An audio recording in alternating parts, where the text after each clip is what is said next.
so much, Flora Jane. Really, it was an honor, and I hope you guys don't mind that we're sitting. We just wanted to be really informal, and we just really appreciate your time that you're sharing your lunch with us, because we were just saying we're usually at our desk eating, and so it's kind of fun to be able to get away. As Flora Jane mentioned, we're with the Hotel Monaco, and if you haven't been over to see our hotel, I would welcome you to come by. We're a beautiful boutique hotel just a few blocks away, and just went through gorgeous renovation last year, so all of our rooms, our meeting space, our lobby, it's just beautiful. I actually came to the Hotel Monaco because we used to stay there and come to the theater. We'd always make it a night. We'd go to Panzano for dinner and stay at the Hotel Monaco and go to the theater. It was just our thing that we did. And a lot of my friends do that. That's their package. They always stay at the Hotel Monaco. So that was really my first introduction to the Monaco. So when you called, I thought, oh, this is just crazy. How fun is that? And Jason, like Flora Jane mentioned, has been with me, and we've worked at the Hotel Monaco together for the last year and a half. And when this opportunity came up, he and I do so many sales presentations together. So I asked him if he would join me, and he's going to share some of his insight with you in just a few moments. So there's a little bit about us. But just so that you have a little bit about my history, I started in sales a long time ago. So yes, I'm the one with more than 30 years of experience.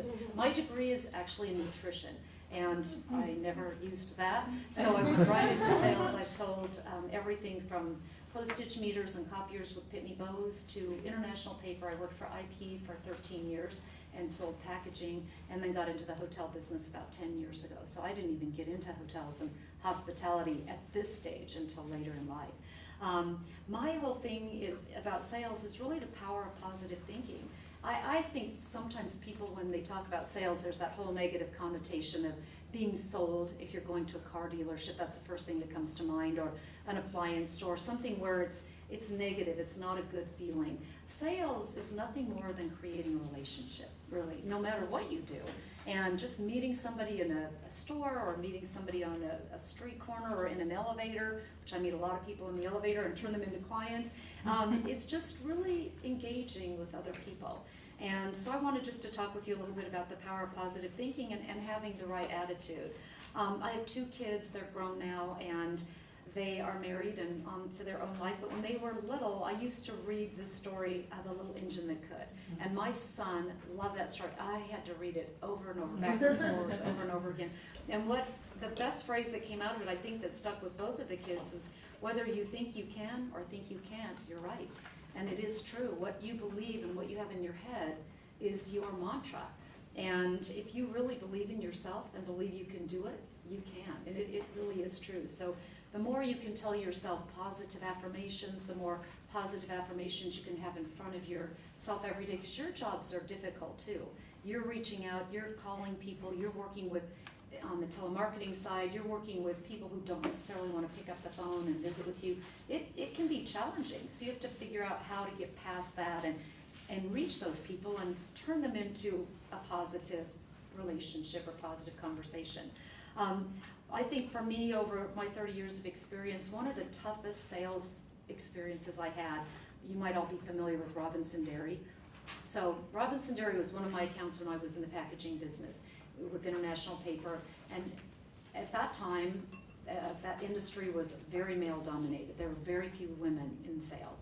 And Kirby McDonald, I'm just gonna use his name because I don't think he's in Colorado anymore, he was my person that I had to call on. And Kirby was super tough. And he was the king of Robinson Dairy, and he bought everything in that plant.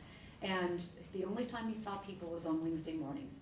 And my task one year was to acquire the Robinson Dairy account. And my management said, this is your baby, you need to get it by the end of the year. So every Wednesday I would go in to see Kirby McDonald, and there would be a room, probably as many people as this, sitting in a room waiting to see Kirby in the dairy.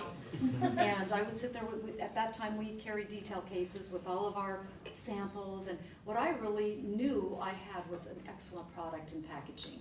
And I waited and waited, and every week Kirby would see almost everybody, but then for some reason a machine would break or he'd have another appointment or something, and I would be left sitting out there, and I never got to see him.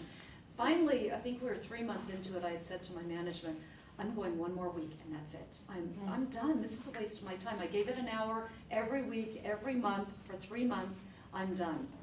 One Wednesday, I went in there and I was shocked. There were several people in the room, and Kirby came out and he said, "You." And I was ready. I prepared, and I went in and I made my sales presentation. I had my samples, and he says, "You've got the business." I was shocked. It was huge. It was a gigantic piece of business, and it rolled us for years. It was terrific, but I nearly gave up. And so I guess my point is, just don't ever give up. I mean, it gets hard, especially in sales. You get so beat down talking to people every day, and it's just hard to pick up the phone and to keep going. And Jason and I both know, I mean, it can be tough some days, and just people are rude, and you just don't want to deal with it. So I would just say, try to look at the silver lining and keep those positive affirmations in front of you. And Kirby was not my only dude I was dealing with. He was my tough guy, but after Kirby, I'd always go and see people that liked me. So I made sure that I filled my day up with good stuff. I didn't want to only have to deal with Kirby. So is most of what you're doing talking on the telephone every day and dealing with people face-to-face at ticket sales? Is that the majority of your day? Most of you? Ticket sales. We had a couple people So you're from on the box phone a lot? Some of us, we've some web and graphic design, and Tiffany with our annual fund, who really takes gifts under $1,000, and Heidi and Emily focus on kind of promotions and partnerships, so that kind of aspect of sales. So you need to create those great relationships with people. Mm-hmm. Yeah. You guys have a great product too. I was talking about the Hotel Monaco. We are so lucky. Honestly, even though we have a fabulous product that's so easy to sell, there still are challenges. You have a fabulous product. You're Denver Center for Performing Arts. I'm just going to get lost after we leave here and wander around some of the rooms. How cool is it that you guys get to work here, where this is the hub of it? It's very exciting. And so I think if you keep that in mind when you're out there, trying to beat down your day every day. There's just some other tips from Successful Telemarketers. We use this too when we're also working on the phone, and I'll just share a few of these things with you just to keep in the back of your mind. We do have these handouts, as Flora Jane mentioned, but just if you have a few seconds to make a good initial impression over the phone, just be careful to always make a good preparation for your call. It increases your chances of having a really good conversation with your prospect, whether you're calling out for donors and asking for help with fundraising, or your corporate negotiated accounts, or whoever you're dealing with. Try to always prepare a little bit for your call, and that just makes for a much easier phone call. Always be courteous and professional. Remember, you're a sales professional who just happens to use the telephone. And I do think too, being sincere at all times, people sense insincerity on the phone, and we all get that. You at home at night, you're getting phone calls at work. If the person is really sincere, you might just stop and listen to them. My daughter told me the other day, she bought something from a telemarketer. She said, "I couldn't believe it. I was ready to hang up, but the voice was so powerful, so soothing, so kind. She didn't even know if she wanted the product, but she had to listen because this person had a really great voice and was so nice." So if you come across that way, people are going to be more inclined to listen to you, I think. Keep your work area neat. It'll help you keep focused and organized. I know when I get really busy, I get really cluttered, and I pile things up. Jason is excellent at keeping his desk clean. I don't know how you do it. It's really annoying. I really not. She's just giving me much Every time I credit. look around the corner, he's all nice and clean. But I do find that I am far more productive if my work area is clean. And another thing I learned very early on, and I thought this was so hokey, keep a mirror handy so you can see yourself smiling. I had a fabulous sales manager who was a top producer. She made incredible money, and she was always looking at herself in the mirror, so I discounted her. That's weird. She was just always looking at herself in the mirror. But you know what? She would catch herself. If she wasn't in a good mood and she was frowning, she'd catch herself and she'd start smiling, and pretty soon she was smiling as she was talking on the phone. It was hard to watch. I have a mirror on my desk. I do have a mirror. I don't look at it very often, but I do have a mirror on my desk. But it does help you, keep you smiling during calls, especially when they're tough, especially when you want to make finger gestures and things like that. And another thing too, dress like a sales professional. Even if your prospects don't see you, if you feel good about yourself, you're going to project that as well. And don't practice on your prospects with a few warm-up calls. Make everyone count. Get your conversation warmed up prior to getting on the phone. And then, I'm sure all of you do this, but meeting your annual goals requires setting and meeting daily goals. So we used to do a funny thing when I first started in telemarketing and sales, of just taking a stack of pennies, and after each call, moving the pennies from one side to the other so that you could physically see what you were accomplishing every day. Another thing I do now is I just make my task list. It feels so good just to check those tasks off throughout the day, and you know, you've got your list of things you need to do, and if you're getting through those, it's a great sense of accomplishment, and I'm sure you're all following a lot of those practices as well. Use your prime selling time to call your best prospects. Most of them are most easy to reach by phone in the morning, in the early afternoon. Experience will quickly let you know when your prospects are most receptive. Conduct homework, research, planning, and other administrative activities at other times. Trying to call somebody right at 8 o'clock in the morning, not a good thing. I have the cutest little neighbor boy, and every night I'm getting out of my car, he wants to sell me something. And he's so cute, and he's dressed in a suit trying to sell me magazines and cookies and all the things that Goddard Middle School sells. And honestly, I can't resist him, but I said to him the other day, Bryce, your timing is terrible. Wait till I get in the door, watch me, give me a few minutes, and then come and sell me something. But he gets me the minute I'm getting out of the car, and I'm not always the most receptive. So try to find your prospect's best time to reach them. And develop a script for your call, and try to keep on track with that script, but never read directly from it. Consider using an introductory follow-up letter, that type of thing. I'm sure you guys all do a lot of that already. Sending things out prior, then following up. It gives you a good reason to call that prospect. Use other communication tools as necessary. For me, in my world, until just the last few years, we were on the phone all the time, or you saw people face to face. Email has eliminated a lot of that, and it's made it a little less personal. So you have to think of ways to get around, just the whole email thing, and maybe being more personal. Sending a little note or card in the mail ahead of time, if your time allows for that. Especially a big prospect, you're really trying to work with their big company, you're trying to work with, drop a little note or something creative, something they're going to like, I think would be helpful. So Jason's going to talk to you a little bit now about, is it my turn still? No, I think it's mine, yeah. Well, first of all, I'd like to introduce myself. My name is Jason Landers, and I'll give you guys a little past history, and then give you a little cold calling 101. It's kind of a little repeat of that, but I won't go too repetitive for you. So I did start my industry, or the hospitality industry, back in 2001. I was a customer service representative at Hertz Rent-A-Car. I'm sure we've all had the experience of renting a vehicle, and they definitely push you on the upsell, coverages, buying a fuel purchase option, whatever the case may be. So a lot of my sales experience kind of came from Hertz and them grooming me to where I'm at now. During that time, I was going to school at Metro and realized that they had a wonderful hospitality program, so I enrolled myself into their hospitality tourism events, and I received my bachelor's with them in 2007. And at that time, that's when I really realized I wanted to get into hotel world. But needless to say, it was really challenging trying to get in the hotel world without having experience. So I did start out as a bellman and doorman back in the day in the Adams Mark before it became a Sheraton, and just kind of transitioned my way through up into the different roles of customer service, and then later on into the front desk. Well, Sheraton came in, made some changes and whatnot, and then I realized I really would love to go for more of a smaller boutique hotel, and that's when I landed a role with the Magnolia Hotel, which is located pretty much catty corner from the Hotel Monaco.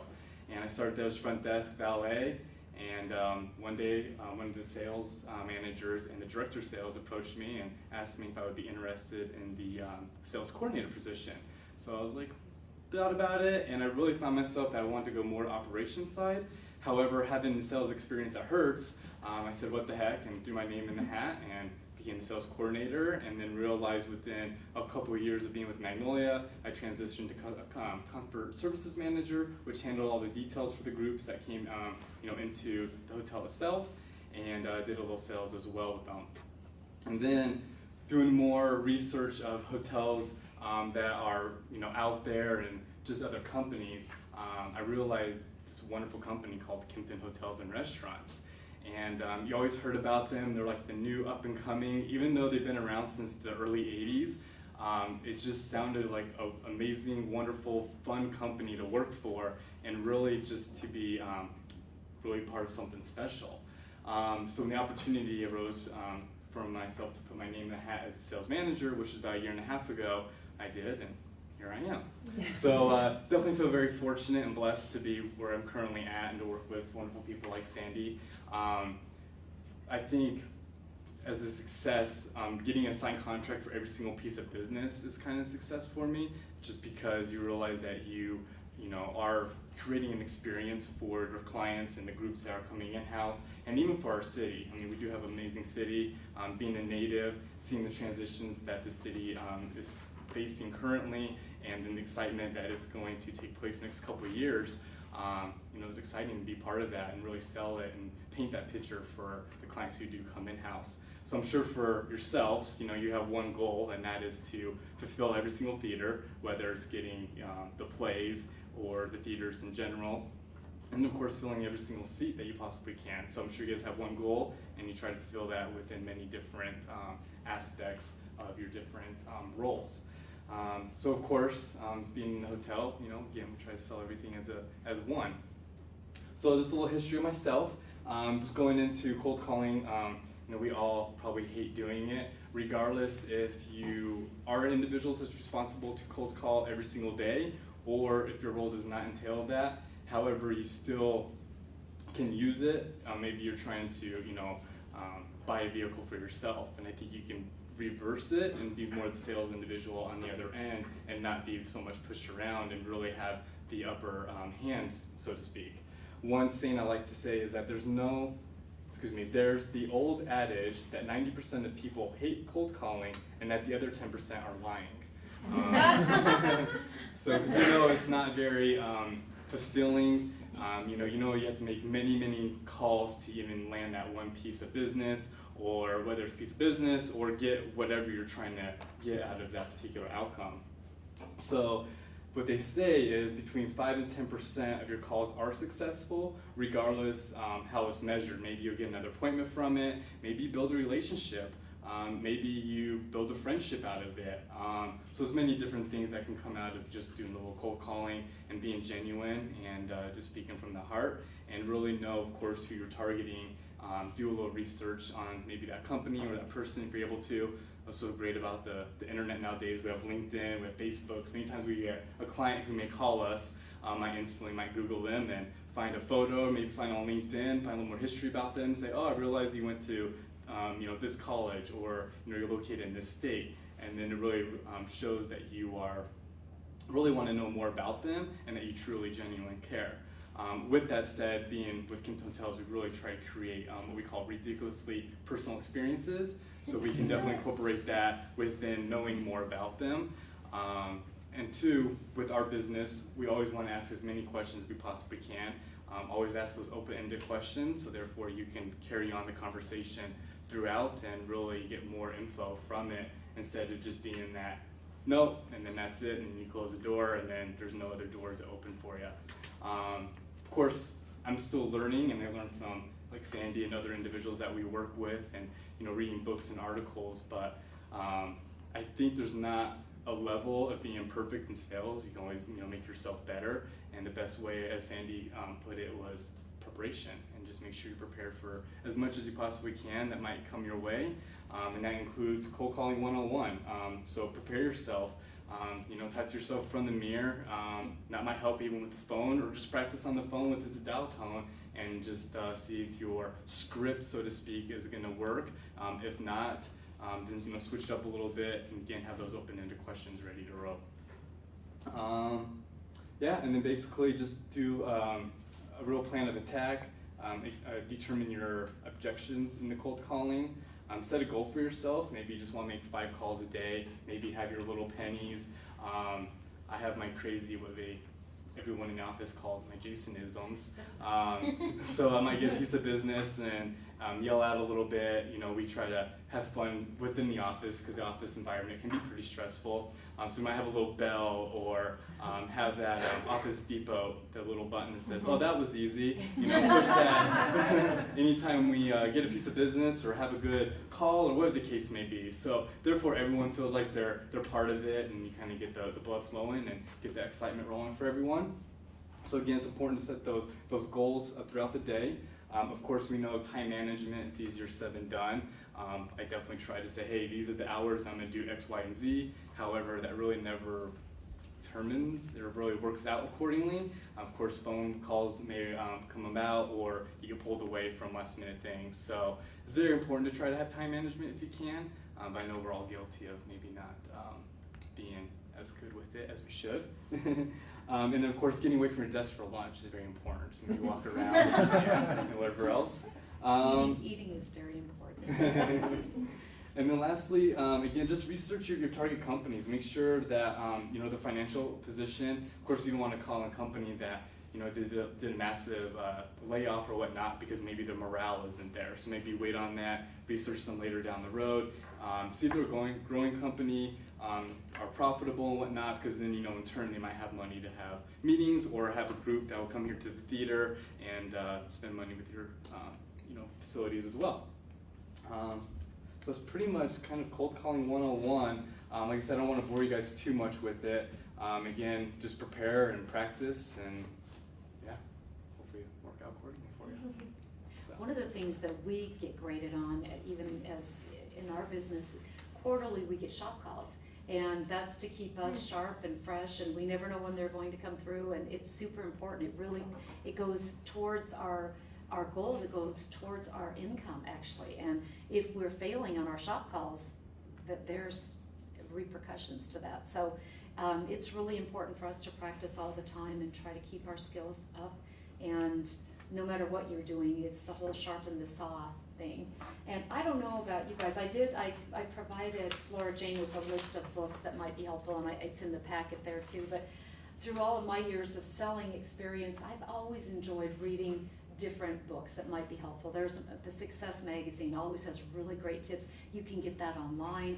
I think Dale Carnegie is one of the most basic sales books ever, and Who Moved My Cheese? It just gets you thinking about the most basic of human elements, and just keeps you motivated and going in the right direction. So many years ago, I did the whole Franklin Covey Daytimer, the whole everything Franklin Covey, and I've sort of lived by this little 7 habits of highly effective people. And it really is, I find myself more times than not going back to this. So I just wanted to share with you these 7 habits in case you haven't heard of them or reflected on them lately. But the first one, habit number 1, is to be proactive. The habit of being proactive, or the habit of personal vision, means taking responsibility for our attitudes and actions. Take the initiative and the responsibility to make things happen. And then habit number 2, I love this one and I use this one a lot, is begin with the end in mind. Recently my daughter got married, and she was having a lot of issues with in-laws and meeting the new people and all of that fun stuff. And I said, how do you want this to happen? Begin with the end in mind. If this isn't feeling good, just think about at the end of the day, at the end of the wedding ceremony, how do you want to look back on this day? Do you want this to be something that you have issues with?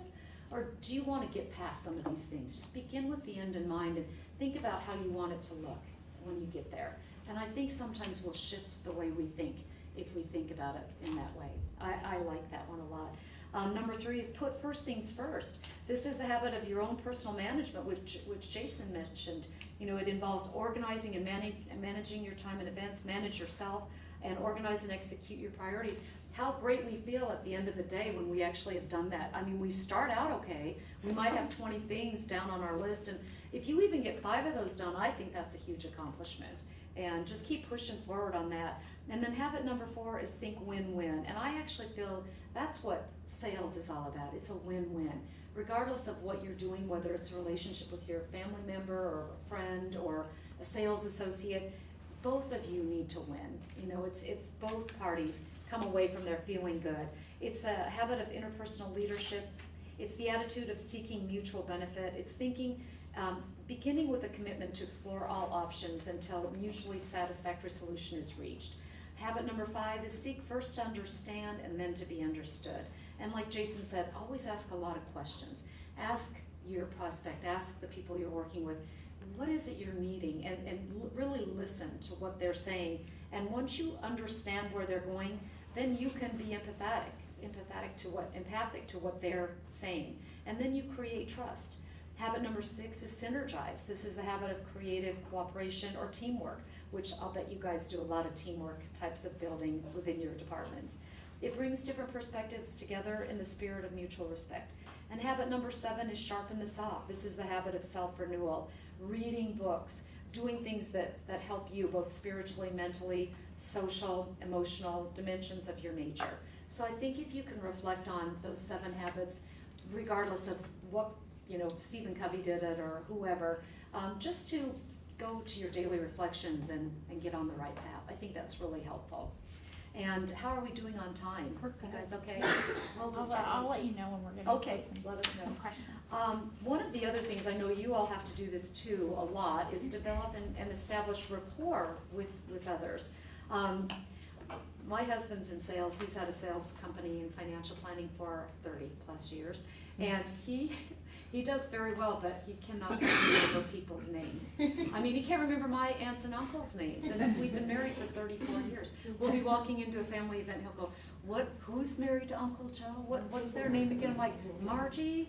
You've seen her forever? But I think I've tried so hard to work with him on this, but the number one way of establishing rapport with people is to remember people's names. Remembering a man's name to him is the sweetest and most important sound in any language, and that's from Dale Carnegie, How to Win Friends and Influence People. Few sounds are as dear to a person as the sound of his or her name. When you remember people's names, they generally take that to mean you value them. And just again, when you're passing someone in the hall and they say your name out loud, it just feels good. They're passing you in the hall and they just go, hey, it just feels a little insincere. So in developing rapport, I think always try to remember their name or use their name when you're visiting with them on the telephone or whatever the case may be. Number 2, always ask questions about the spelling and pronunciation or the meaning of their names. I love names like Flora Jane, you have a great name, and that's so unique. Nobody has a name like that. So I'm always going to remember it, and it's just things like that. Different names and where they come from, and today you hear and talk to so many different people with different names. It's fun to hear, oh my gosh, where are you from? India or England? And it's just fun to hear different people's names and where they're from, and it just starts off a fun conversation. Balance the asking and the telling. Do you know people who spend all their time talking about themselves? It's hard to establish rapport with such a person. Even though you don't want to talk incessantly about yourself, don't go to the opposite extreme and only ask questions. Then somebody feels like they're being interrogated. You want to be able to give and take a little bit, not just firing questions. Look for things in common. I was telling Jason yesterday I played in the Rocky Mountain Business Travel Association golf tournament, and I didn't know any of the people that were going to be in my foursome except for my general manager, who's kind of a hacker at golf. And so one of the guys in the foursome, he didn't know anybody either, but we immediately realized he went to a high school where one of my best friends went. So he ends up living next door to my best friend, growing up next to him all of his life. So we had so much fun the entire day because we found this common ground, and now we're friends after several hours of being out on the golf course. But it was really fun. We found a common ground, and I mentioned the elevator. We have an elevator getting in and out of our parking garage, and every time I get on I just got on the elevator, and we do a yoga program at the Hotel Monaco, which is really fun. And I got on the elevator with what looked like a very engineering type of person, and he had these 3 things rolled under his arm, and I said, are you going to yoga class? They were not yoga. It was materials for his engineering presentation he was doing, but we got a good laugh out of it. So just find things to talk to people about in common to strike up a conversation. It just makes it kind of fun and makes you not be strangers with everybody. The 6th thing is use cognitive dissonance. I'll explain this to you. The theory of cognitive dissonance states that people dislike conflict and will try to eliminate it whenever possible. You can use this theory to build rapport by expressing frustration or at least annoyance at an outside event. Suppose you're meeting a new employee this morning on your way to work. You encountered a huge traffic jam, one that the new employee probably also encountered. When you meet that employee, you can show frustration and annoyance for the traffic jam. I can't believe that traffic jam. So it just puts you on the same page, and you just have now something in common with that person. It kind of breaks down the barriers a little bit. Sit rather than stand. I like that. A conversation is far more peaceful and comfortable if you're sitting. Conversely, having a conversation while you're standing makes it easier to begin a conflict. So sit whenever you can and be on the same side. In all the different sales things that I've done over the years, working for International Paper and Intercontinental Hotel Group and Hyatt and now Kington, we have done a lot of crazy things. And one of the things they asked us to do one time was to get on the same side of the desk as our prospect.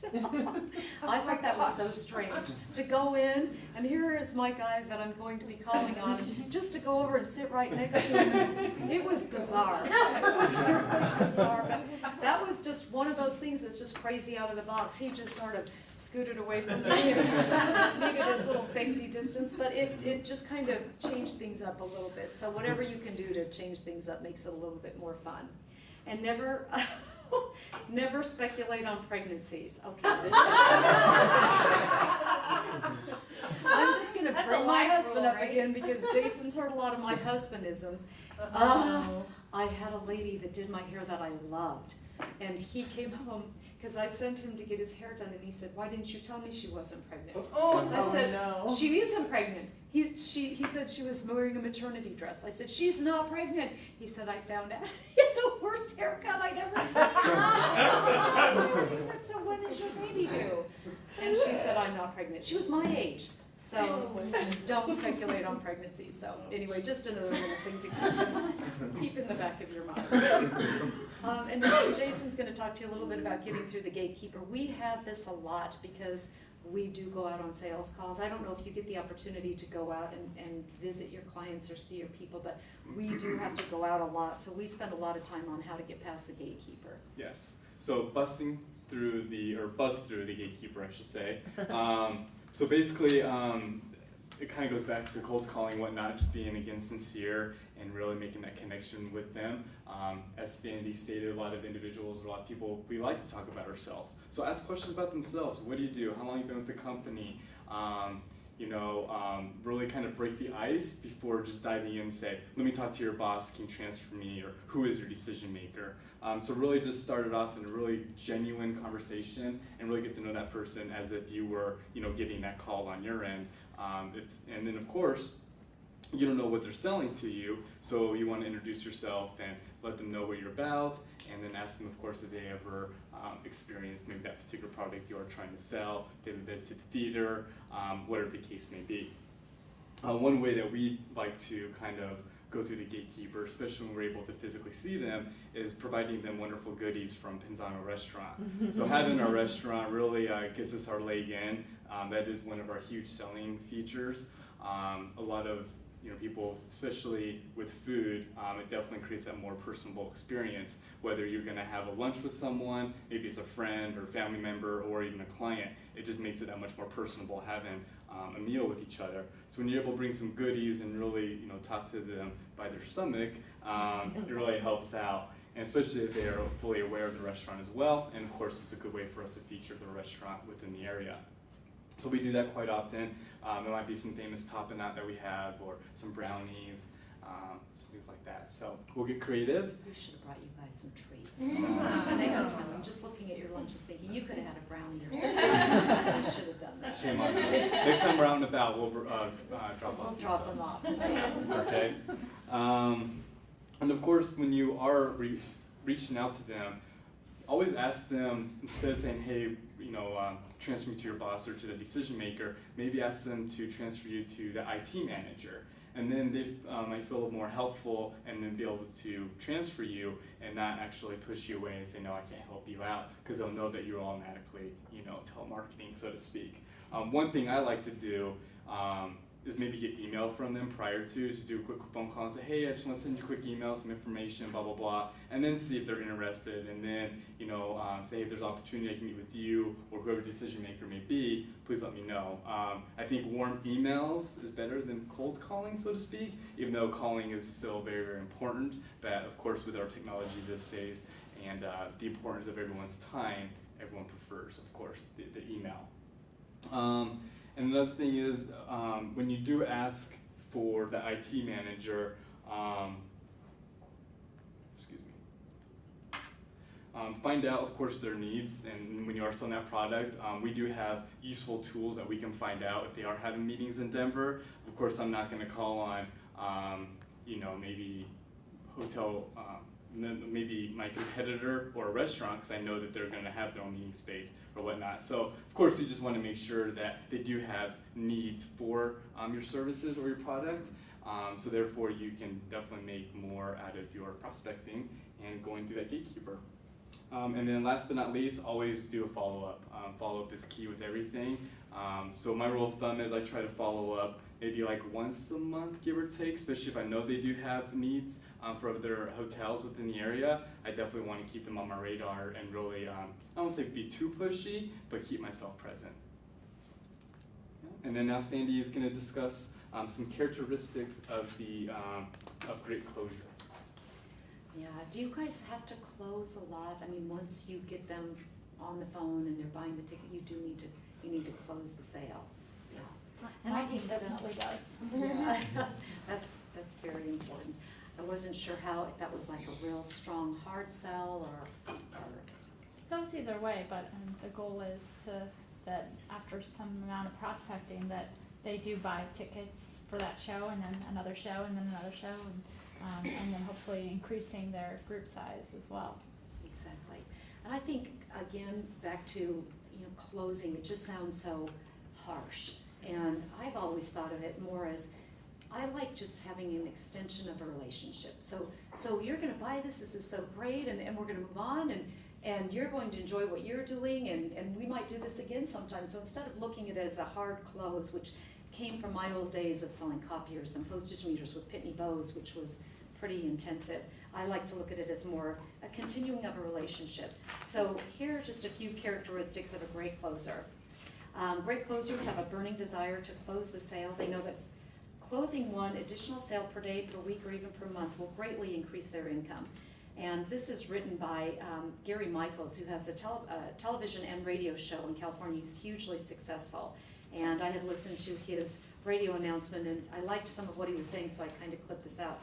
And he says, as he's traveled the country with great closers, he's noticed that they often have a score sheet on the wall or in their car, and they can't wait to fill in the numbers after closing a sale. I don't know if you have a board or something like that. My very first real sales job was with Pitney Bowes, and it was a big bullpen room, and there were 50 salespeople in Denver. And it was a room probably twice the size of this, and we had a wall this big behind us, and every day we came in and you could see exactly where everybody was, how much they sold. It was very intimidating. But if you want to keep your own scorecard and know where you're at personally, I like that a lot better than it being shared with everyone else. Great closers really believe their prospect is going to buy. Again, it's the power of positive thinking. Believe the customer is going to buy and sell with conviction. It greatly increases your chance of making the sale. Great closers expect success. They don't just think it was their lucky day, they just know it's going to happen. In the car, on the way to the presentation, on the way to work, they do a lot of self-talk, positive self-talk, assuming the person is definitely going to buy. They say things like, I'm now pulling into the parking lot of my next big client. I know that I have the best product and the best price for this customer at this time, and now it's going to be true. So again, just believe in all those positive affirmations. Keep that in front of you and believe you can do it. And great closers are sincere. People can tell when you're not sincere. Sincerity will always sell more than anything else you do, and the lack of sincerity will almost always kill the deal. Look people directly in the eye and tell them the truth. Listen and really care about what they're trying to accomplish. Great closers talk low and slow. We have a guy that works in our office, Ben, and I want him to read me a story, because he's so soothing when he talks. When he's on the phone, he's got a very low, slow, soothing voice. I tend to get hyper and talk quickly because that's just the nature of me, but I love when Ben talks, and because he talks so low and slow, people really listen to him because you have to wait for every word. And with me, they're just trying to catch up. So I've tried a little bit to slow down and be a little bit more like how Ben talks. And I think when Ben talks, he comes across very trustworthy because it's almost preacher-like. It's really kind of nice and soothing. Great closers keep things simple. And that's another, you probably heard the whole KISS, keep it simple, it's just the best way to handle things. Just keep things simple, keep it right to where your buyer wants it to be. Great closers ask a lot of questions and they'll elicit a positive response. Like Jason said, make sure the questions that you're asking aren't a yes or no, that you're going to get the answers to the questions that you want to hear. And we call those situation questions. You set it all up so that you get back what you want to hear. And they're selling themselves as you're talking to them. Great closers realize the importance of names and examples. They will drop appropriately throughout the closing process, drop a name. Once again, remember that the close is supposed to be a natural ending to your presentation that makes people feel comfortable enough to want to move forward. By using names of other people whom they know, like you can say, you know, so-and-so just bought a whole ticket package. I don't know if you share that kind of thing, but yeah, they just bought it. I'm sure you would want to do it too. I don't know if you use that type of thing, but great closers never argue with their prospects. They agree with objections and they continue to close the sale. When they must disagree with the prospect, they do it in a light, agreeable way. The rule of thumb is to, if I win the argument, I lose the sale. One way to disagree in an agreeable way is to say, totally understand how you feel. Let's move on to the next point. If this disagreement occurs on a major point and it could derail the sale, you could say, if we were working together, what would it take for us to move forward on this point? You know, so just get agreement from your client all along the way. Make sure you're handling those objections and answering without being argumentative with them. Great closers never lose their cool. If customers upset them occasionally, they never show it. They always keep their voice low and have a friendly expression on their face. If you get the reputation of being a friendly sales rep, you can more easily build a large client base. Remember, more often than not, if people like you, they'll overlook some of the negative points of your product and service. Great closers are politely persistent. They're not overbearing, yet they give prospects a number of chances to buy before judging whether or not the sale will actually happen. The key here is to walk the fine line of trying a little harder to get the sale without the prospect feeling like they're being pressured. And then the last thing is that great closers really leave people feeling happy. Make sure that your prospects are in a good frame of mind before they leave. You want to brighten people's days. They are also aware that their reputation precedes them in the community. Additionally, great closers know that by leaving prospects happy, they too will be happier, thus making their chances of the next sale at the next appointment. When they walk out of the door, and the prospect or client always, wait a second. When I walk out of the door, a prospect or client, I always say to myself, I hope he or she thinks I'm a cool person. If the prospect thinks that, I will likely work with that person at some point in the future. So that's our presentation. I think that last piece was just really relevant, and maybe also because I had 2 customer calls that were not so happy right before this, minutes before this actually. So just trying to, you know, when you said just making sure that I would lose those sales if I won the argument and it isn't worth it, the sales are. So that piece was really resonating with me. But another thing you said specifically, Jason, which I think probably a lot of us were just nodding our head at with where we're at, was that one of your values or mottos was ridiculously personal experiences. So I'd love if you guys could elaborate on that a little bit, because I know that we are really trying to, obviously we are an experience organization. You come to the theater to have a great experience, but we're really diving into that. So I'd love to just hear how you guys handled that. Yeah, so it's a great question.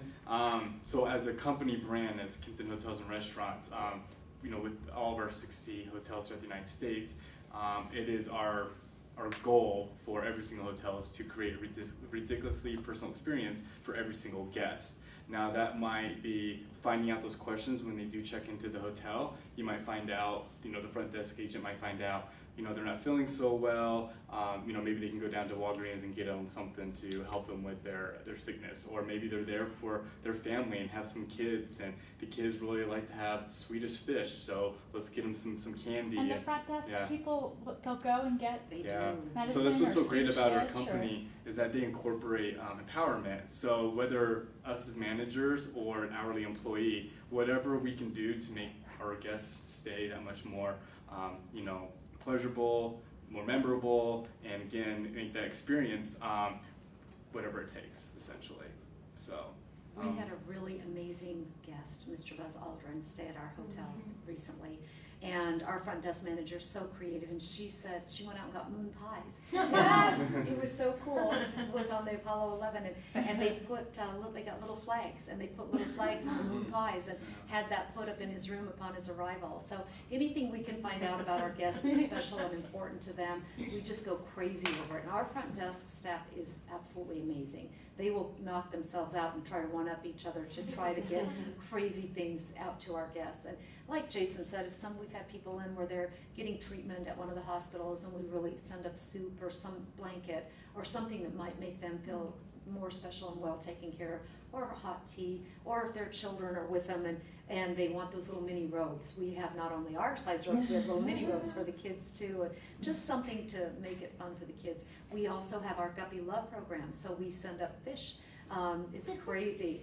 Guppies, we have a whole tank of goldfish in our housekeeping area, and if people don't want to be alone in their room and they like a companion, we'll send them up goldfish. That's pretty crazy. Yeah. Kington does a lot of really fun things, and like Jason said, we are empowered to do whatever we need to do to make sure our guests are really, really happy. So, and you can incorporate that too with the people that you're working with or talking with every day. Just send them something that was memorable from your conversation or your relationship, and just do that one more crazy thing. I have a client in Canada, and during their floods, they couldn't even get into the office. It was just devastating, kind of like what our poor people are going through in northern Colorado, which is unbelievable. But I had one of our gift bag companies put together a flotation device and all kinds of different fun things that would brighten her day, and we shipped it up there, and it was just, she was so thankful. Just let her know that we were thinking about her. And it may not just be a particular individual, maybe you want to create that ridiculously experience as a group. So for example, I had a very large group that was pretty much took over the entire hotel. So to really thank them and really create that again, experience, I had a gobo made of their logo and had it the image, right there in the lobby. So when they did enter in, everyone was able to have that warm fuzzy feeling, I guess, of being welcomed into the hotel and kind of our token of their appreciation and so on and so forth. So, little things like that. Sometimes it costs money to create things like that, but in the long run, I think the ROI definitely will make up for it. Yeah, definitely. I love that. What additional questions do you all have? We have 5 minutes, so I'd love to have you guys put them on the spot a little bit, more on the spot since they were. You could probably teach us a thing or two, no doubt about it. I have a question.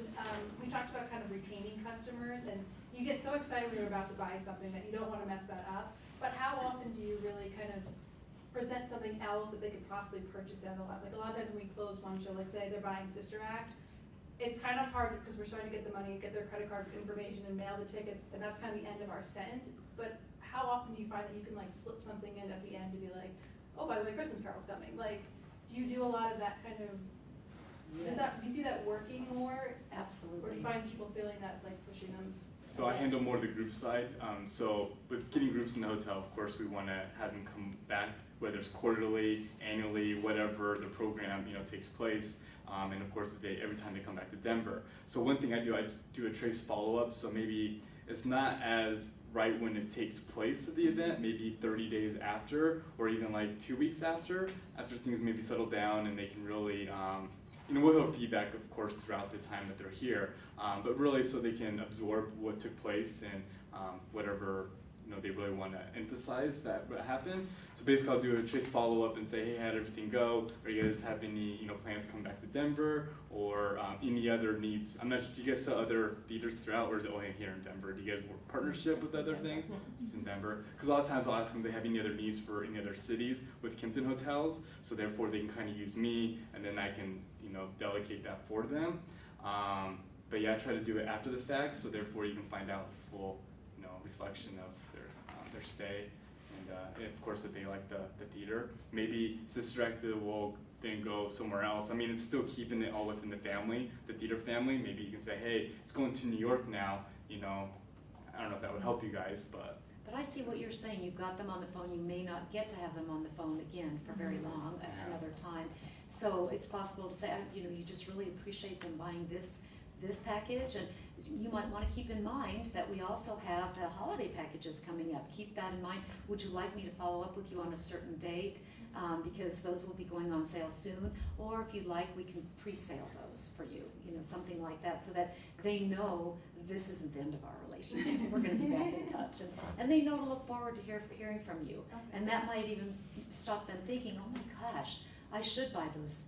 I should get that now. I've got you on the phone. It's so much easier. It'll take that off of my list. So it's and that's something you're really doing a benefit to that person you're talking to by helping them to think about, Christmas or Valentine's Day or whatever. Good customer service is good salesman. Exactly. A good customer service is really what it's all about. It's just taking care, and that's what you can say too. You're just taking care of their needs, and if they get to the point where they want you to back off, or you feel like you've crossed that line, or you push them to say, oh, I totally get it, but I'm here to help you. If you need to get those tickets, I'm here for you, and here's my name and number, or may I follow up with you on a certain date? So it's soft selling and kind of backing yourself away from it a little bit. So piggybacking on that customer service, when I worked in PR in New York for many years, which is PR is basically a sales job in case no one is aware. And so part of that is if an editor came to me for a certain thing and out of all my clients I didn't have it, I would actually put them in touch with someone who did. So whether it was a competing client or someone else or another PR firm, my whole goal was to make sure that that editor knew that I was helping them. Do you guys use that as well as a way, say your hotel doesn't meet their needs, would you recommend them to a hotel locally that could, regardless if it was a Kington? All the time. We do, all the time. In Yeah. fact, we do a lot of synergy within the downtown community, and Jason's excellent at that because he really knows our market. He knows people's group needs. We have been in a very fortunate situation to be sold out a lot this year because of conventions, and Jason is great about saying, you know what, we're not going to meet those needs. You need more capacity, and here I might put you in touch with the Ritz or the Four Seasons or possibly the Brown Palace, and we work with those other sales managers, and we keep a really great relationship so we can pick up the phone and say, hey, I can't take this, but you can, and that really helps the client, and it comes back around to us too, because then when the Ritz is sold out or the Brown Palace, they think of us, they helped us with this, let's give this to the Monaco. And of course, I think that client will always remember you for doing so. So maybe in turn you're able to get that piece of business at that moment, but later down the road, they come back and say, hey, I remembered everything you did, thank you, and can you help me out with this? I think it still loops back into your create a ridiculously personal experience because you were still someone that helped, they had a need and you fulfilled it. And I think that is, also to Kirk's point, the customer service piece, that you did everything you could to make them happy. And you're right, I think in the future you do you win that over, whether they come back or the Ritz then calls you, but it's always to your betterment to just make sure that they get off that phone like, that was really wonderful. Yeah. Really appreciate that. And one thing I always like to say is that we make dreams happen. So, so it's nice to be a dream maker. He